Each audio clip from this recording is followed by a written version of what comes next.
ma doon di ko jaal maa ngi koy jaal fi ay famille ak yi moo taxoon ñëw ma vendredi loolu laa nekk xéwalu Touba yi xéwalu Touba xam nga man Touba damaa bokk ñu yàlla ak Serigne Touba dimbali bañ am fa kër màkkaan bu wëndul ñëw daf ma koy teral muy jooy xaj ndax bëgg donc loolu lu yàlla def la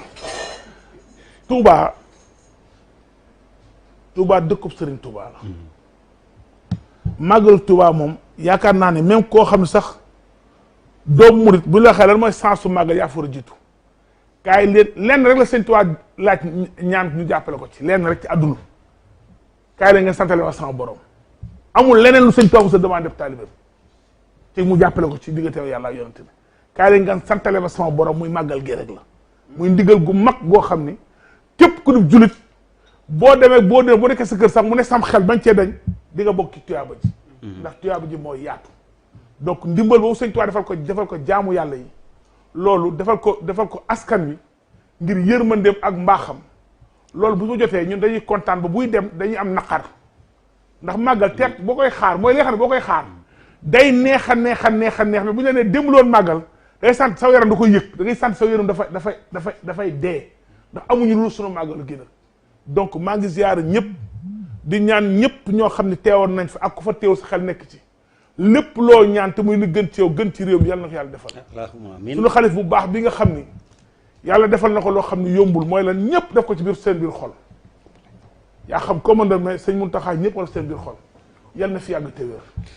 yal na ko yàlla may ngërëmu Sëriñ Tuubaa amiin yal na ko yàlla gën a jubale ak ay rakkam ndax moom cant gu mag gi mu def fan yi loolu ku ne bëggoon nga mu sant la xam nga ni dafa rëy nga nekk ak say rakk nekk ak say doom nekk ak say jarbaat nga dem ba taxaw di mag ñëpp gëm la topp la nga wëlbat ko sant ñëpp loolu ndimbalu yàlla la Tuubaa nag moom lu baax du fa jóg mukk waaye moom bokk na ci li baax yàlla na ko gën a yàlla yokk bàyyi ko fi mu yàgg fi lool te wér ndax ak yàggam sunu ndimbal la ñun murit yi sunu ndimbalu réew mi la loolu laa mën ma ci amiin waaye merci beaucoup Birima yow it yaa ngi doog a dellu si malal ma jox la nga ziar waaw bon kontaanoon nañ trop parce que daloon man maa ngi woon Ndindi kër sëñ Abdou Karim te cette fois-ci màggal bi dafa spécial pour man parce que bi may ñibbi si dañ ma tappal garaatu sëñ Fou donc sëñ Fou mooy sama aka maanaam booy wax malal almaami taala danga ci toftal sëñ Fou donc man maay sëriñ Fou te loolu sëñ Abdou Karim moo ma ko tuddee ma kontaan ci trop mu nekk ci bés yi des ci sama dund léegi sëñ Fou laa tudd. Buuba yëgoon nga boobu. sëriñ Fou. way mu ne ko Buuba yëgul woon boobu. ziaral ma sëñ Bukar sama xarit boobu. jaayoo mais sëriñ sama xarit. mais yow da nga ma war di siyaar. parce que man dañ ma tappal. léegi gradu sëriñ Fou. donc lépp looy waxati ci plateau bi. na la ci seet. sa baat boo koy wax na nga ko wàcce. waaw mi ngi lay dóor na la ba pare. wax dëgg ab taalibe xam nga man nag ab Baye Fall la xam nga. waaw man Baye Fall la. te loolu te Baye Fall moom du calcul du réfléchir bu la neexee ngeen woote léegi Ndindi. alors non man Baye Fall la. malal ma wanalee invité yi ak public bi Ibrahima Khalil Ka ñaari jaamu séeréer laa fi am. Ibrahima Khalil Ka ñett lañ sax ndax Diallo mi toog moom it foofu la bokk Ibrahima Khalil Ka taxawu Sénégal waa kër Khalifa Sall maa ngi lay nuyu. waaleykum salaam wa rahmatullah Abdoulaye ñoo ngi nuyu plateau bi yëpp di nuyu sénégalais yi ñuy suivre ci biir réew mi ak ci biti réew yëpp di ñaan yàlla màggal bi ñu bàyyeekoo ñaan yi fa jib yëpp yàlla nangu ko ci barke xaadim rasul gàmmu gi ñuy dëgmal aussi fuy jullit di jóge di ñëw Sénégal rek yàlla yombalal ko ñëw bi yàlla yombalal ko dellu bi ba jàmm sax Sénégal dëkk bi naat Sénégal jëm kanam donc ñu ngi sant. amiin salaamaaleykum wa rahmatullah. alors Thierno Sy Hayesso mouvement bi nga jiite noonu la tudd yaa ngi cosaanoo Nabadji Civol Benno Bokk Yaakaar nga bokk maa ngi lay nuyu di la ziar. Abdoulaye maa ngi lay delloo nuyoo di nuyu sama naataango ñu bokkal plateau bi yëpp di ziar askanu Sénégal gépp nag rawatina ci mbokk yi nga xam ne jóge nañu ci lu màgg di màggalu Touba. di événement boo xam ne nekkatul national c'est planétaire. donc ñu ngi ziar ñëpp nag di nuyu ñëpp waaye nuyoo bi dañ koy tàmbalee fa lépp tàmbalee ndax ba ñu songee politique dañu dem wuti base. te base boobu ñu ngi ko wutee ca Nabadji Civol di ab commune ci département bu Matam kon ñu ngi leen di nuyu ñoom ñëpp di leen di ziyaara di nuyu nag waa Nabadji yu nekk ci diaspora bi ndax ñoom itam appui bu dëgër lañu. ci wàllu politique ñu ngi leen di ziyaar bu baax a baax. Abou Diallo société civile ziyaar naa la na nga def. waaw salaatu wa salaam ala rasulillah ñu nuyu la ziyaar la fi gars yi jaar yëpp ndokkeel aussi ci mbégte mi ñu jóge muy màggal gi yàlla dogaloon ñu amoon ci rôle bu mag bu ñu doon joué te sëñ Mountakha contexte bi taxoon mu ne day teg benn unité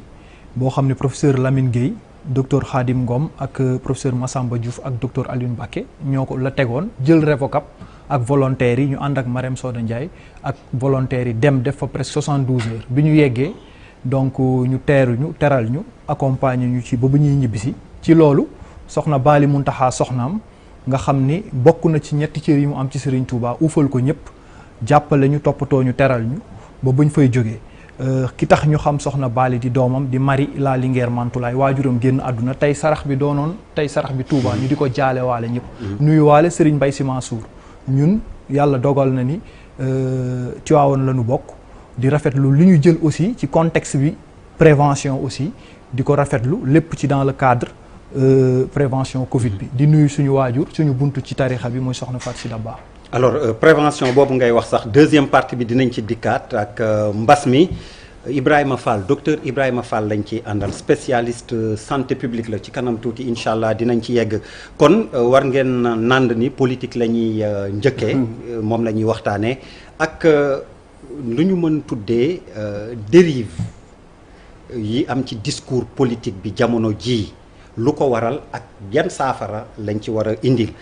léegi xëy na nag bu ñuy xayma mun nañ ne nangam ak nangam ak nangam bëri na délitement des valeurs ndax aussi ñi ñuy tànn ñuy jiite wala nekk njiit ci wàllu politique am nañ niveau bi war di xalaatee fi war am xëy na it ñàng wala yar bi war ndax tamit ay royukaay dafay manqué ba nit bu jógee léegi wax lu ko neex kàddu yu mujj yi nañ ko wax te sabab waxtaan wi Aliou Dembourou Sow di député Ranérou Ferlo ci moom la tukkee waaye mun nañ ni it di guléet ci moom yàgg na muy ci kujje gi di ci pouvoir bi ñuy wax yoo xam ni day déborder ndax seen école de parti yi tamit ñoom ñoo tàggatatul ba tax ku nekk wax loo xam ni day déborder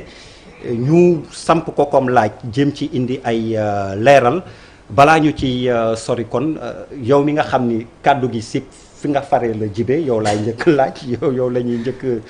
ñuy njëkk jam ne la ndax kàddu Aliou yooyu ni ko communiqué Benno Bokk Yaakaar yi ci sa gis-gis condamné regretté doy na ci ak ni ma wax lu waral débordement yu mel noonu. Pape dama jàpp ni taskatu xibaar nga xam nga àddina mu tëddee léegi. àddina la woon démb ak li tey du benn. dañu nekk ci beneen jamono joo xam ni jamono réseaux sociaux yi. jamono joo xam ni lu ñu wax ci diggante ñeenti mur. suba mun na lëmbe Sénégal. da ngay xool fan yii passé ñu ngi lay woon ci réseaux sociaux yi ñaari mbir ñu lay woon Ousmane Sonko.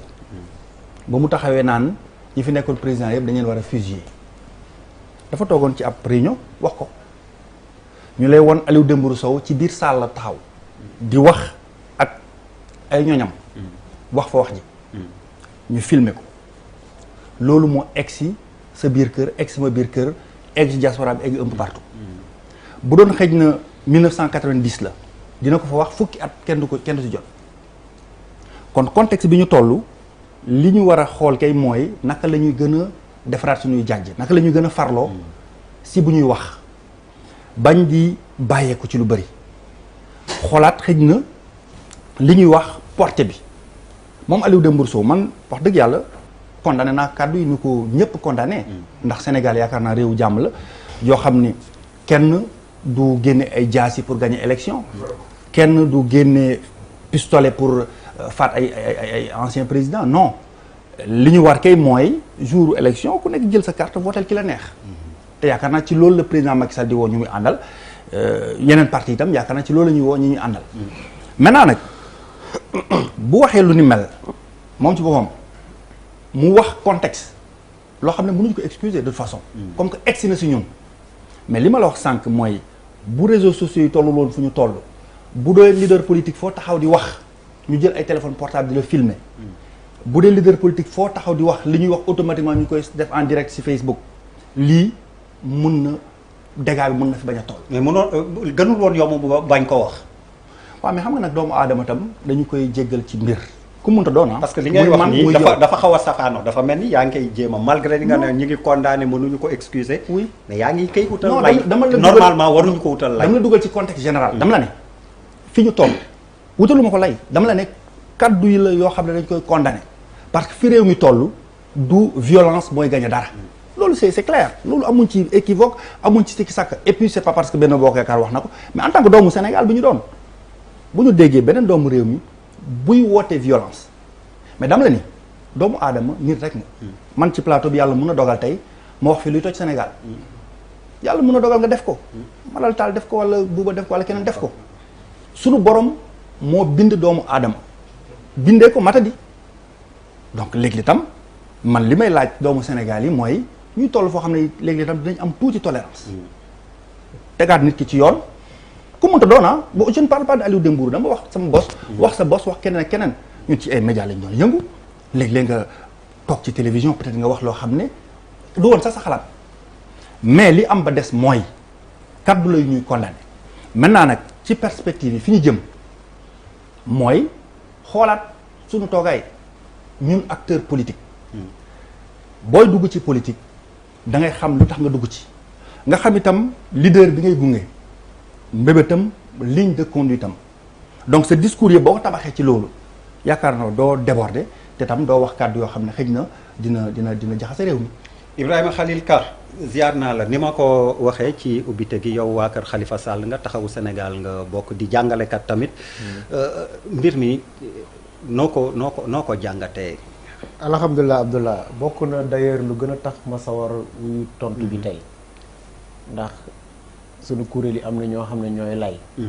wala ñoo yor kàddu xëy na xalifiste yi fu ñu mënti nekk ci réew mi ak ci biti réew daañu am tuuti lu bees ndax gis ma ci télé te responsable laa ci ndax maa jiite enseignant yi nekk deuxième adjoint pôle de ménagement ba pare yoroon coordination régionale bu Kaolack mais bañ a jeune orchestre bi daje woon nañ Kaolack pour ñu jox leen ngay keneen ndax boo ànd ak ay nit des fois da ngay am humilité yenn responsable cumul de postes yi ñuy xeex donc li gënoon aussi gën a tax ma sawar tontu bi mooy dañu jóge ci dañu boucler année scolaire mu nekk année bu particulière muy année bu délicate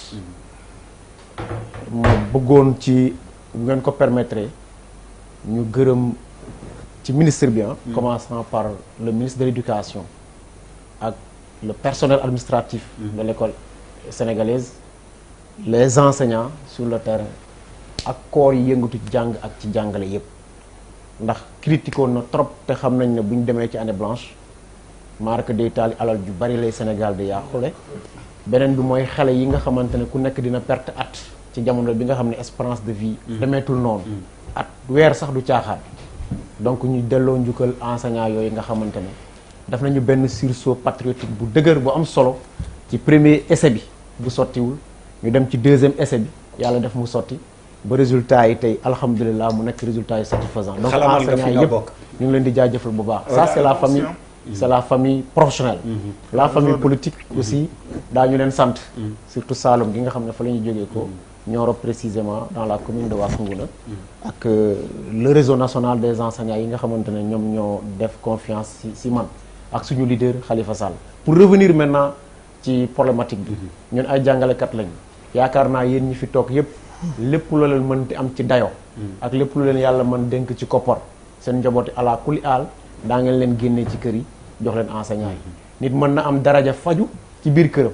mën na am daraja indil ko lekk ci biir këram mais jàng moom gisaguma benn sénégalais bu créé école ci biir këram donc yéen a ngi ñuy dénk matière grise bu gën a am solo te matière boobu nga xamante ne mooy seen njaboot di sunu yaakaar te yàlla dénkuñu ko te duñu ci àtte ëllëg ñun ngeen leen koy dénk donc sama message bi surtout nekkul benn message boo xamante ne dafay dem ci ay combat wala ay communication politique mais ndaw yi nga xamante ne dénk ngeen ñu ko ñu ñuy déglu nag ci biir classe yi ñu am tey opportunité en dehors des classes mën a wax ak ñoom Wax ak ñoom. te ñuy gis yenn saa yi suñu njaboot yooyu tamit xale yi ñuy dugg ci politique di ci yëngatu sur le cas de Dembourou je crois que sama frère Bokar bul wax ne ci salle bu limité la nekkoon ndax gis nañ mu téye micro ku téye micro je crois que nekkatul ci benn rencontre bu restreinte boo xamante ne yow ak ñaar ñett di fa nekk ndax micro bi nga téye pour jàllale xibaar bi la donc ci communication bi xew ci politique bu fekkee ne Dembourou Sow boobu Benno Bokk Yaakaar la bokk APR ñu investir ko Di député, ouais. ci nekk député bu ñu delloo tuuti bañ tout le temps di def comme ni koy yenn analystes yi comme man di defee bu ñu ne tël rek commencé di àtte te jéemuñu xool au fond lan la problème bi lan moo ko wundu ndax monsieur Sow boobu moom moo jiite éleveurs yi monsieur Sow boobu kon ku jiite éleveur évidemment jaar nga ci sàmm te sàmm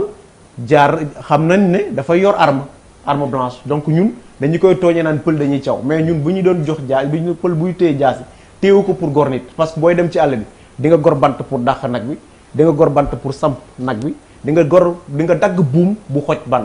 nag bu war a dee donc arme dañ koy utiliser comme élément bu ñu utiliser ci bërëbu liggéeyukaay bi maintenant kaddu yi man de bettu ma mon frère bettu ma lu tax Benno Bokk ki APR bu mu far gis nañu njiitam ca jamono ba mu nekkee aux affaires mu forcer porte woote bettu ma parce que ki nga xamante ne moom mooy patron muy Macky Sall ci Benno Bokk Yaakaar ak APR kàddoom yi dafay xaw a dëgër yenn ci kaw dóor ci suuf seen kii wàccacaa donc communication bi dafay dëgër bu fekkee ne nag ki nga xamante ne ci biir parti politique bi nga bokk da nga daf ci bëri nag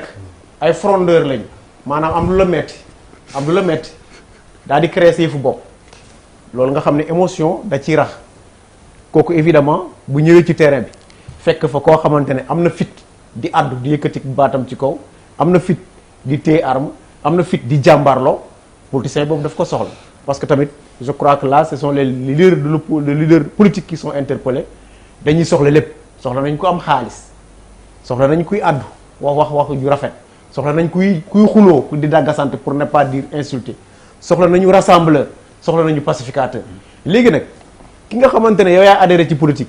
yow yaay xool buntu boo ciy duggee bu fekkee da nga bëgg a dugg ci politique parce que da nga war a yëkkati baat pour nit ñi mën la xam sa gox te des fois damay nag ñoom la ñuy tuddee guerrier yi da nga yëkkati baat am daraja te comme ni ñu koy waxee des fois presse bi aussi dafa am rôle bu mu ciy joué parce que tey jàpp naa ne bu fekkoon ne Dembourou Sow dafa naroon tenir point de presse mais bu fekkee day jéggalu Sénégal yi te mon frère dama bëgg ngeen wax ko mu jéggalu bu fekkee ne ñun dañu war a dépasser phase boobu noonu ñun ñëpp ñu koy défendre wala yenn si yéen ñu koy défendre moom mi àddu na jéggalu parce que dérive bi nu fekkee ne dérive communicationnelle ñun ñëpp mën nañu ko def mën nañu wax juum am glissade ku wax juum war na mën a am humilité ak le sens de la responsabilité jàkkaarloog Sénégalais yi nga doon wax naan dama juum ndax am nañu Sénégalais yu ko fi def je crois que fii kenn ci collaborateur Malal am na ko fi yëkkati woon ay baat mais ci lendemain bi dañ ko oo yéen a ko oo jàkkaarloo fii mu jéggalu caat yenn kaddu yi mu yëkkati woon ci temps bi ñuy xeex ci loi parrainage bi mais dafa yëkkati baat jéggalu donc ñun li ñuy wax bu fekkee ne bëgg ngeen ñu romb phase boobu le principal concerné qu'il s'incline devant les Sénégalais mu woon ne dafa jum su ko deful ñu xam ne moo ko tey te lu muy wax am na lu muy wundu ci fuñ jëm ñu xam ne patron daf ci ànd parce que gis nañu ñuy juum ci biir këram mu yëkkati bâton ak ay yeneen mesure de sanction du communiquer kese communiquer bi moom doyuñu ndax ñu ko ci yëkkati woon ci opposition lu ci jàppoon maam Adama Gaye ci la bokk lu fi jàppalu Barthélémy Dias ci ay siège yenn këru taskatu xibaar ci la bokk li ci jàppalu aussi Guy Marius Sagna ci la bokk donc bu ñu mënee àddu ci biir opposition bi ak activiste société civile ku ci yëkkati baat ñu ne da nga def erreur ñu jàpp la c'est de la même façon aussi que bu si seen biir kër gi bu amee ñi nga xamante ne yëkkati nañ baat te yéen ngeen naqarlu ko na jéggalu bu fekkee ne mënu leen génne ay mesures de sanction donc tey dérive yooyu foog ñu koy éviter ndax sinon ñun jeunes yi daañu am gàcce bu rëy di dellu ci waat ci base bi naan dañuy politique. après dinañ dellu si waat ci jaar-jaar politique xam naa yéen def ngeen ay école de parti ak yu demee noonu.